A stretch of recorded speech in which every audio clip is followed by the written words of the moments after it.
आचार्य tiny tots public senior secondary school के digital मंच पर आप सभी का स्वागत करता हूं।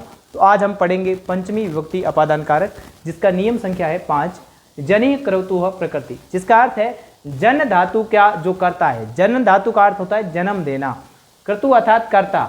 जन धातु का जो करता है उसके कारण में पंचमी विभक्ति होगी। जैसे हम बात करें गोमयात वृश्चिकः जायते, यहाँ पर जो वर्ड दे रखा है वृश्चिकः जायते, वृश्चिक शब्द का अर्थ होता है बिच्छू। गोमयात वृश्चिक जायते यानी बिच्छू का जो जन्म होता है वो किससे होता है? गोबर से होता है। तो यहाँ पर हम जो बात करें कि यहाँ पर गोमयात जो शब्द आया है, यहाँ पे जन धातु आया, इसका कर्ता कौन है? बिच्छू है, वृश्चिक है, और इसका जन्म किस कारण हो रहा है? गोबर से हो रहा है। तो इस गोबर शब्द के लिए जो गोमय शब्द आया है, इसके अंदर पंचमी विभक्ति का प्रयोग किया जाएगा। यानी जन्मने का जो कारण है उसके अंदर पंचमी विभक्ति का प्रयोग किया जाएगा। कामात क्रोधः जायते, अब काम से क्या उत्पन्न होता है? क्रोध उत्पन्न होता है। काम शब्द का अर्थ क्या होता है? मोह होता है। काम का अर्थ यहाँ वर्क से नहीं है, काम का अर्थ मोह से है। यानी कहने का अर्थ है हमको जिस चीज से मोह होता है और वो चीज हमारी बिछड़ जाती है, टूट जाती है, तो हमको गुस्सा आता है, क्रोध आता है। तो हमेशा काम के कारण ही क्रोध उत्पन्न होता है। तो कामात क्रोध जायते, तो जन धातु है, उसका कर्ता कौन है? क्रोध है, और उसका कारण क्या है? काम है। इसमें इसलिए काम में कौन सी विभक्ति आई है? पंचमी विभक्ति है। अगला हम नियम देखते हैं, 7वां नियम, अंतर्धो येनाम दर्शनम इच्छति। इसका अर्थ है कर्ता जिसको नहीं देखना चाहता उसकी पंचमी विभक्ति होती है। यानी कई बार क्या होता है कि हम जिससे छिपना चाहते हैं, जिसको देखना नहीं चाहते, उसके अंदर पंचमी विभक्ति होती है। तो बालकः मातु निलीयते, तो इसमें हम कह सकते हैं कि बालक जो है माता से छिपता है। माता से छिपता है अर्थात माता को देखना नहीं चाहता है। तो किससे छिपता है? माता से। तो माता के अंदर कौन सी विभक्ति हो जाएगी? पंचमी विभक्ति का प्रयोग किया जाएगा। नेक्स्ट है नए महेशः जनकात निलीयते। महेश क्या करता है? पिता से छिपता है, जनक से छिपता है अर्थात जन्म देने वाला। तो यहाँ पर पिता में कौन सी विभक्ति हो जाएगी? जनक में पंचमी विभक्ति का प्रयोग किया जाएगा। नेक्स्ट जो हम देखते हैं वारण अर्थानाम इप्सितः। वारण धातु का अर्थ होता है रोकना, और इसके अंदर होता है कि जिससे रोका जाए उसकी पंचमी विभक्ति होती है। जैसे कृषकः यवेभ्यम गाम वारयति, किसान क्या करता है? गाय को जो खाने से रोकता है। जो का ढेर है और जो के ढेर को खाने से रोकता है। तो किससे रोक रहा है? जो से रोक रहा है, जिसको यव बोला जाता है। यवेभ्यम गाम वारयति, जो से रोकता है, यानी जो से उसको दूर करता है। यानी यवेभ्य शब्द के अंदर कौन सी विभक्ति आएगी? पंचमी विभक्ति का प्रयोग किया जाएगा। नेक्स्ट इसमें 8वां नियम है जुगुप्सा विराम प्रमाद अर्थानाम उपसंख्या नाम। तो 3 शब्द बताए गए हैं, जुगुप्सा, विराम और प्रमाद। जुगुप्सा शब्द का अर्थ होता है घृणा करना, विरमति शब्द का अर्थ होता है रोकना, और प्रमाद्य शब्द का मतलब होता है लापरवाही रखना या असावधानी रखना। तो हमने यहाँ कहा कि जुगुप्सा विराम प्रमाद अर्थ के योग में जिससे घृणा की जाएगी उसकी 5वीं विभक्ति का हो गए। जैसे महेश पापात जुगुप्सते, तो महेश पाप से घृणा करता है। तो महेश किससे घृणा कर रहा है? पाप से घृणा कर रहा है, यानी घृणा कर रहा है, पाप से दूर जाएगा, पाप उसको पसंद नहीं है, तो वहां पर पंचमी विभक्ति है। नेक्स्ट है कुलदीप अधर्मात विरमति। तो कुलदीप क्या करता है? अधर्म से विरमति, यानी अधर्म से अपने आप को रोकता है, अधर्म से क्या जाता है? दूर जाता है। नेक्स्ट इसमें कहा गया है तो अधर्म से दूर जाएगा, तो अधर्म में पंचमी विभक्ति का प्रयोग। मोहन अध्ययनात् प्रमाद्यति, यानी मोहन पढ़ाई में, अध्ययन में क्या लगता है? लापरवाही रखता है, तो अध्ययन में पंचमी विभक्ति का प्रयोग किया जाएगा। तो आज हमने ये 5 जो नियम जो 4 पढ़े।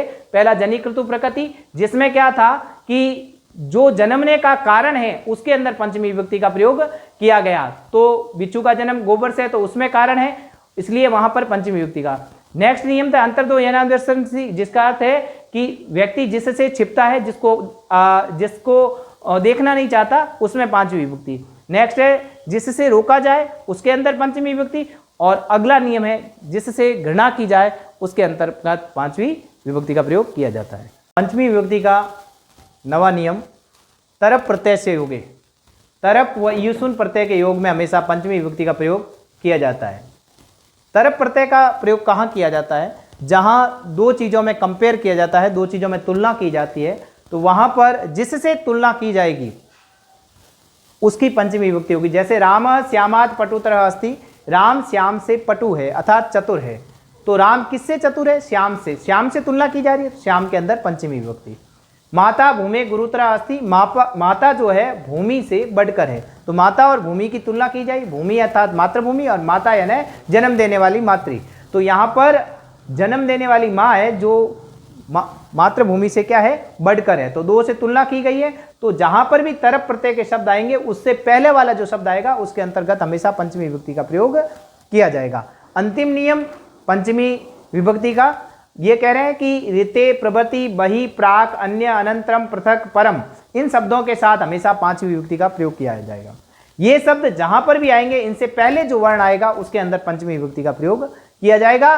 क्रमशः 1 बाय 1 पढ़ते हैं। ऋते का अर्थ होता है बिना, वैसे संस्कृत में विना का अर्थ भी बिना होता है और ऋते का अर्थ भी बिना है। विना के अंदर दूसरी, तीसरी, पांचवी तीनों विभक्ति का प्रयोग किया जाता है, लेकिन ऋते के अंदर ऋते शब्द जहां पर आएगा, ज्ञानात ऋते मुक्ति न भवति, ज्ञान के बिना मुक्ति नहीं होती। तो किसके बिना नहीं होती, ज्ञान के बिना, तो ज्ञान की क्या हो जाएगी, पंचमी विभक्ति। नेक्स्ट कहा जाए से लेकर, सह बाल्यकालात प्रभृति अद्यावधि अत्रैव पठति, वह बाल्यकाल से लेकर आज तक यहीं पढ़ता है। तो कब से पढ़ रहा है, बचपन से लेकर, बाल्यकाल से लेकर आज तक यहाँ पढ़ता है। तो से लेकर, किससे लेकर, बचपन से लेकर, तो बाल्यकाल में शब्द में कौन सी विभक्ति आई है, पंचमी विभक्ति। नेक्स्ट है बहि, बहि का अर्थ होता है बाहर, छात्राः विद्यालयात् बहि गच्छति, छात्र जो है विद्यालय से कहाँ जाते हैं, छात्र विद्यालय से बाहर जाते हैं। तो किससे बाहर जा रहे हैं, विद्यालय से बाहर जा रहे हैं, तो विद्यालय में कौन सी विभक्ति हो जाएगी, पंचमी विभक्ति हो जाएगी। नेक्स्ट कहा जा रहा है पूर्व, पूर्व अर्थात पहले, ग्रामात् प्राक आश्रम अस्ति, गांव से पहले क्या है, आश्रम है। नेक्स्ट इसमें कहा गया है अन्य, अन्य शब्द का अर्थ क्या है, दूसरा, अर्थात रामात् अन्य अयम का अस्ति, राम के अलावा दूसरा कौन है, राम के अलावा ये दूसरा कौन है, तो उसके लिए यहाँ पर शब्द अन्य शब्द आया, अन्य ने अलावा या दूसरा कौन है, तो राम के अलावा दूसरा कौन है, वहां पर पंचमी विभक्ति।